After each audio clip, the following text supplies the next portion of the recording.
Now, I know that the teleprompters are working well, though I'm not using them. But I'm not sure about the translation. So I'll say words in English. President Trump, the Knesset welcomes you and your distinguished delegation to Jerusalem, our eternal capital. This is your first visit to Israel since you recognize Jerusalem as our capital and moved the embassy here. Thank you, President Trump, for that.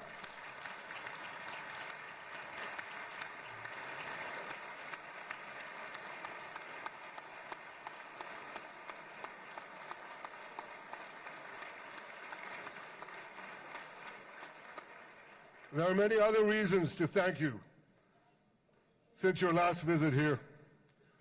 Thank you for recognizing Israeli sovereignty over the Golan Heights.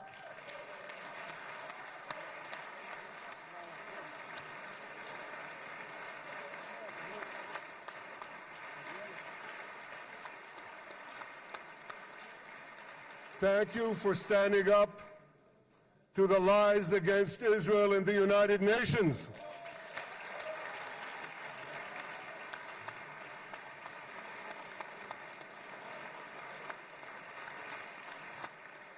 Thank you for recognizing in your 2020 peace plan our rights in Judea and Samaria, the ancestral homeland of the Jewish people.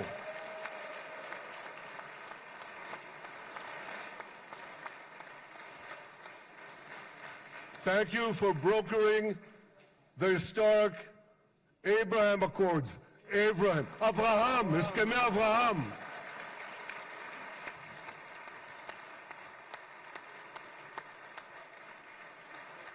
Thank you for withdrawing from the disastrous Iran nuclear deal.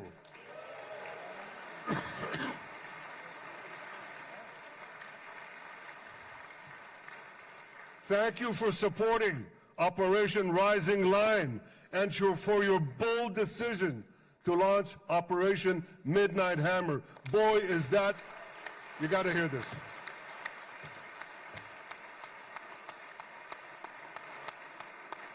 This is the most fitting name ever named for a military operation, because a little after midnight, you really hammered them.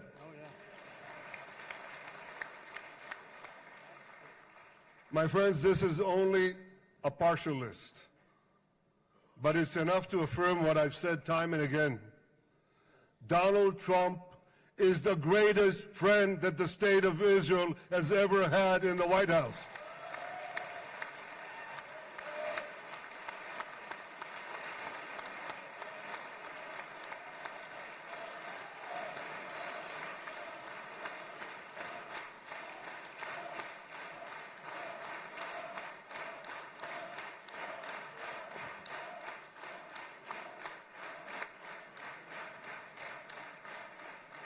No American president has ever done more for Israel.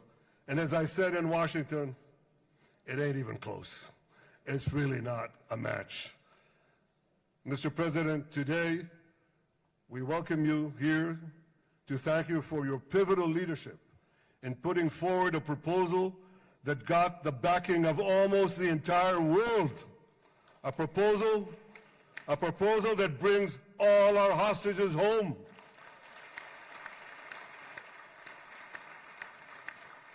A proposal that ends the war by achieving all our objectives.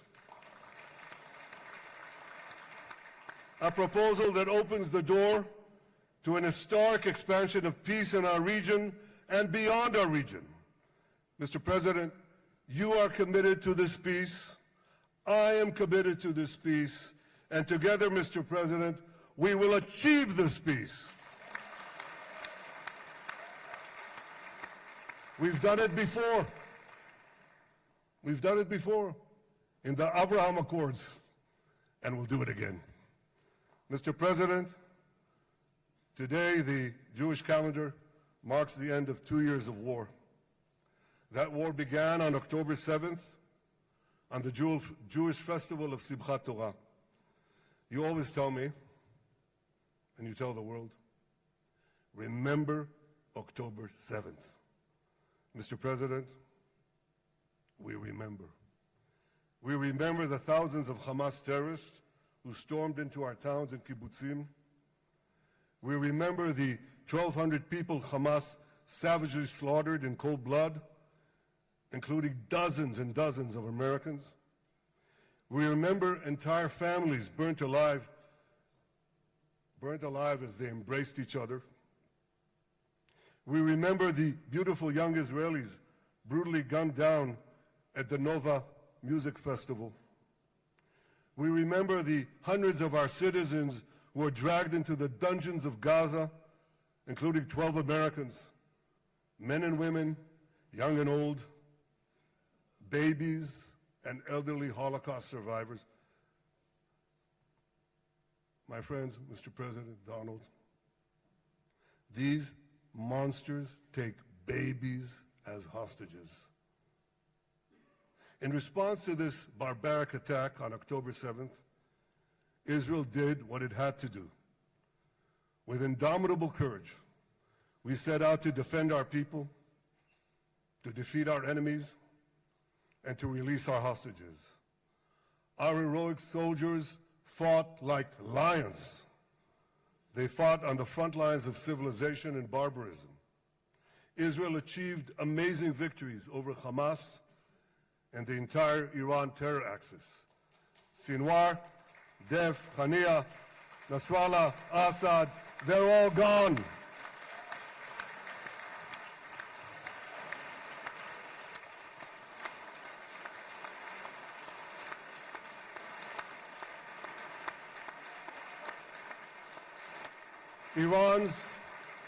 Iran's nuclear weapons and ballistic missile program, with your enormous help, Mr. President, rolled back. Half the Houthi leadership wiped out. But the price of this victory, the price of these victories, has been heavy. Nearly 2,000 of Israel's finest were lost, nearly half in battle. They left behind parents, spouses, siblings, and children. Their love and laughter, their promise and potential were lost forever. To the families of our fallen fighters, many of them are here, I say, I know the depth of your pain. I know the inconsolable grief that will accompany you for the rest of your lives. The State of Israel bows its head in eternal gratitude to our fallen heroes. Because of these heroes, our nation will survive. Because of these heroes, our nations will thrive. And because of these heroes, our nation will have peace.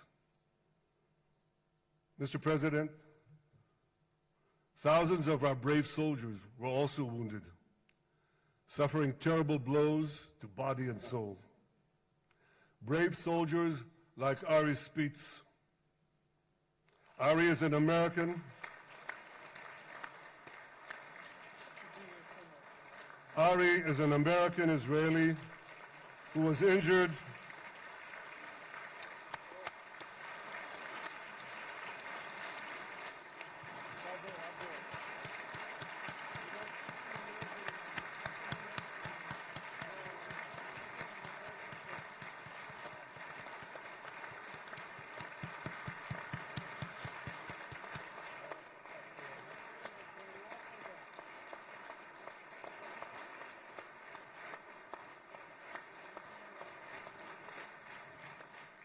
Ari is an American Israeli who was injured in Gaza while searching for Hamas terrorists and weapons. 2 of Ari's comrades were killed in this action, and 10 were injured. Ari was presumed dead, but made a miraculous recovery despite losing 3 limbs. Ari, stand up for a minute alone. Stand up. There you go. There. Ari, you are the spirit of Joshua. You are the spirit of David. You're the spirit of the Maccabees. You are the spirit of Israel. I salute you. We all salute you.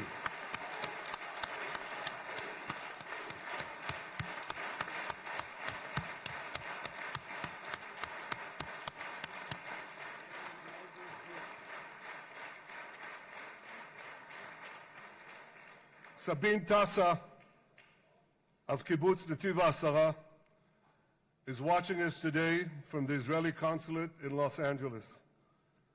Sabine lost her husband and her oldest son on October 7th. She is the mother of 3 other boys.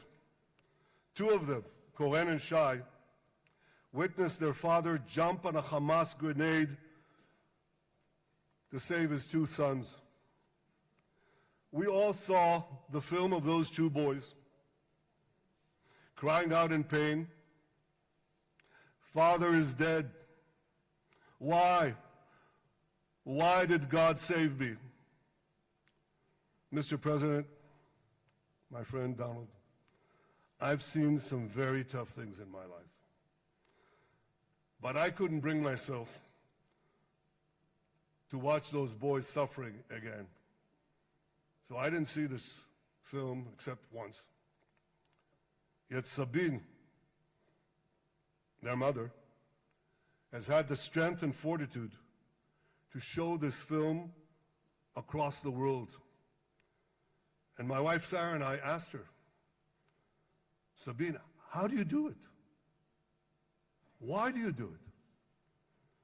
And she answered, "I do it to show the entire world the monsters Israel is fighting and the justice of our cause." This is what she's doing once again in Los Angeles. Sabine, you can hear me now, so I want to tell you on behalf of all of us, you embody the spirit of our biblical heroines, Deborah, Ruth, and Esther.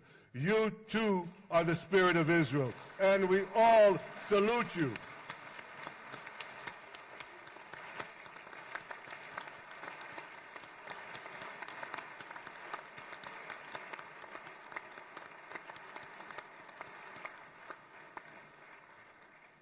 Mr. President, you asked me on our many conversations during the 12-day war with Iran, you asked me, how are the people holding up?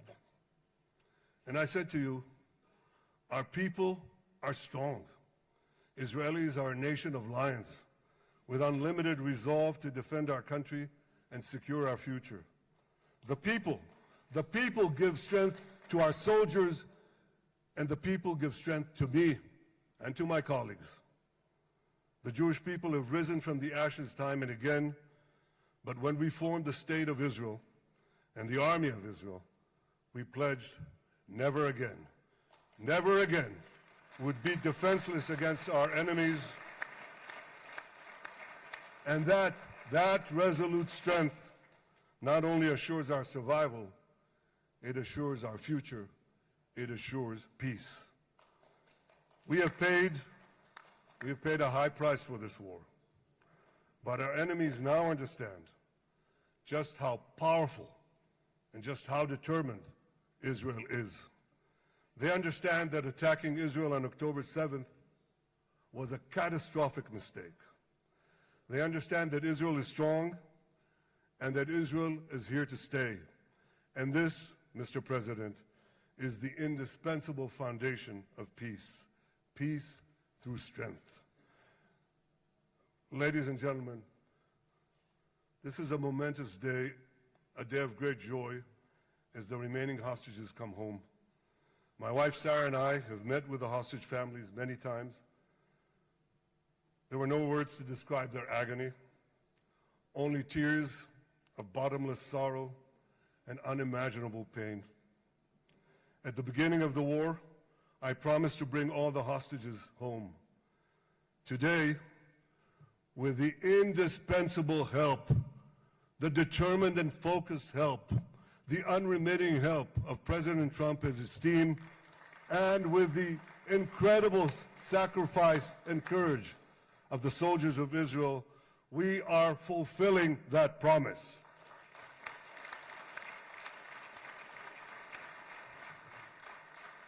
It has been a long journey to get here.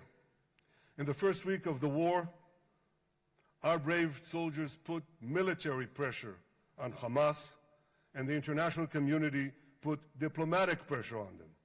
This enabled us to secure the release of over 100 hostages.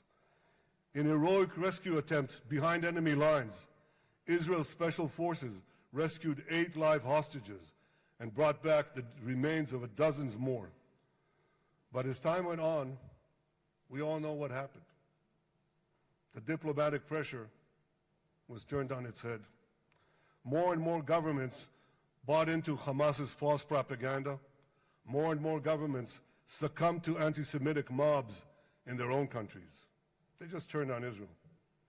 They called for us to surrender to Hamas demands, just leave Gaza immediately, they said, end the war without committing to disarm Hamas, without committing to demilitarize Gaza. Had Israel succumbed to those demands, not only would Sinwar, Nasrallah, Assad, and Iran's missile and nuclear program remain intact. Not only that, because in no time, the Hamas killers would be back on the border fence, ready to repeat the horrors of October 7th again and again, as they vowed to do. But just at that point of maximum pressure on Israel, a man named Donald J. Trump was elected President of the United States.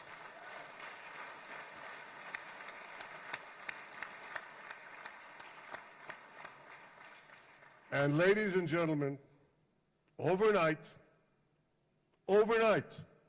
everything changed. Everything. We felt it right here. Mr. President, thanks to your unequivocal backing of Israel, we secured a second hostage deal within weeks of your election. And in the months that followed, we worked closely together to forge a path to bring the remaining hostages home and end the war. End the war in a way that ensures the disarming of Hamas, the demilitarization of Gaza, and that Gaza would never again pose a threat to Israel. 2 months ago, you fully backed my decision to send the IDF into the last Hamas stronghold in Gaza City. You shared my view that this military pressure would help free the hostages. And despite all the criticism, all the naysayers, we were right. Hamas caved in. And 2 weeks ago, you succeeded in doing something miraculous. You succeeded in doing something that no one believed was possible.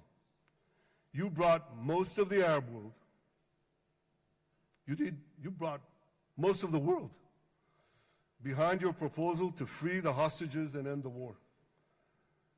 I want to thank Steve Witkoff, Jared Kushner, and Ron Dermer for their great contribution to this effort.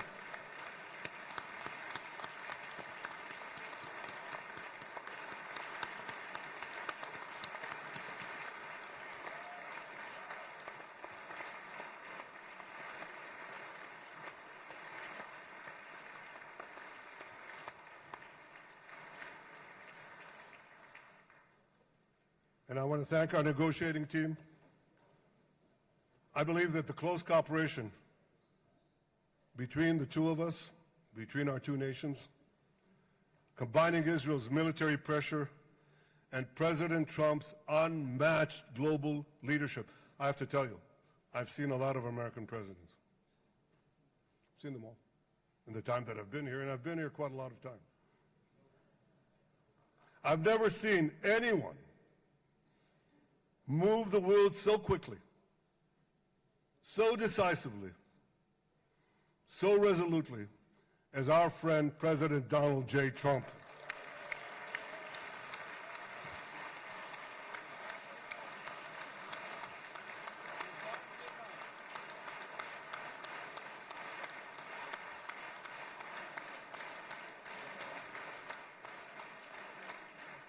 With our military pressure and President Trump's global leadership, we achieved this historic moment.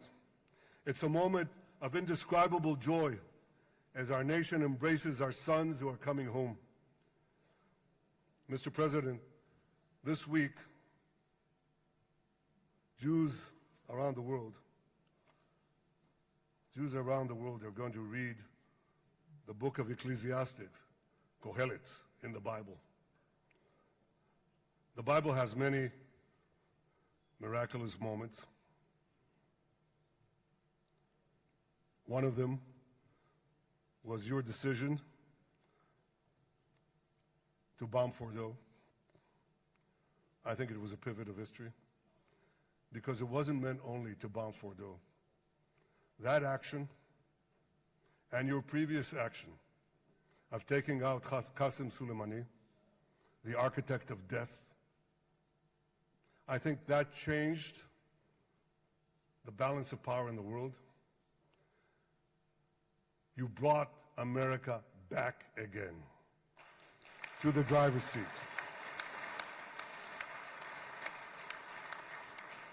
Now, I said that we're going to read this week the book of Ecclesiastes. It's not a book of action.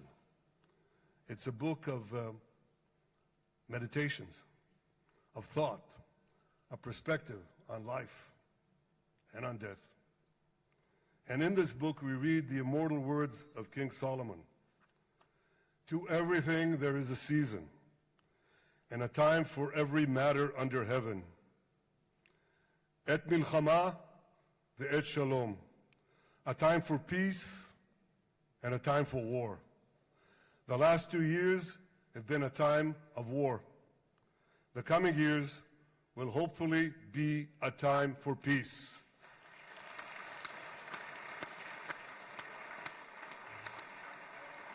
Peace inside Israel and peace outside Israel.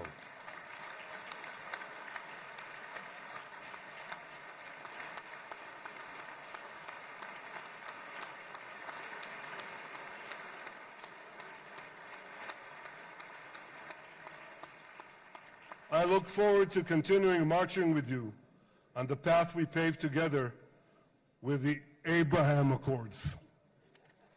Under your leadership, we can forge new peace treaties with Arab countries in the region and Muslim countries beyond the region. Abraham's children will work together to build a better future, a future that will unite civilization against barbarism, light against darkness, and hope against despair. And my friends, I believe that with President Trump's leadership, this will happen a lot faster than people think.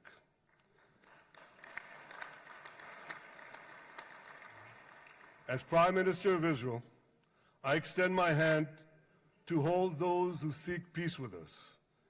No one wants peace more than the people of Israel. Israel will always remain vigilant in defending itself, and Israel will always remain full of hope. Hope is our national anthem. Hope is our creed. Hope is our strength. It is time, my friends, to realize that hope and expand the circle of peace. Mr. President, thank you for all you have done for us. I have submitted your nomination to be the first non-Israeli recipient of the Israel Prize, Israel's highest award. As to that other prize, just a question of time, you'll get it. But I want you to get the Israel Prize, our highest award, to our greatest friend.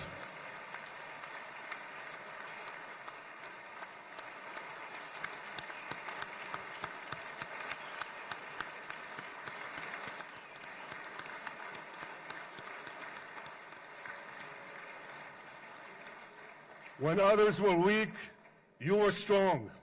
When others were fearful, you were bold. When others abandoned us, you stood by our side. On behalf of the government and people of Israel, I thank you for your extraordinary friendship Thank you for helping bring our hostages home. Thank you for supporting Israel's march to victory. Thank you for paving a path to peace.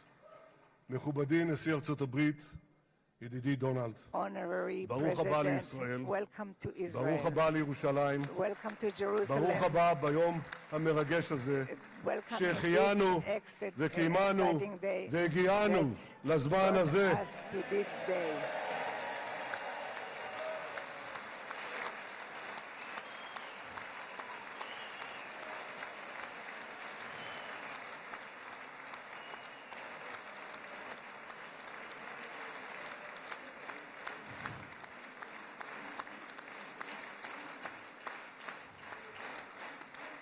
May God bless you and your family, Mr. President.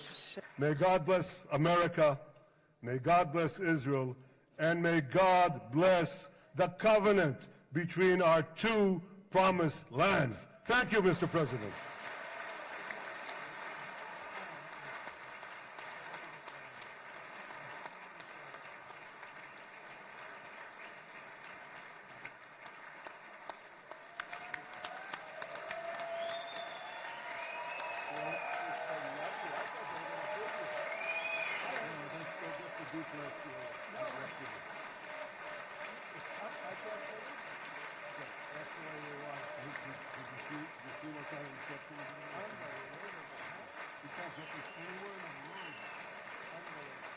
But you'll get it in the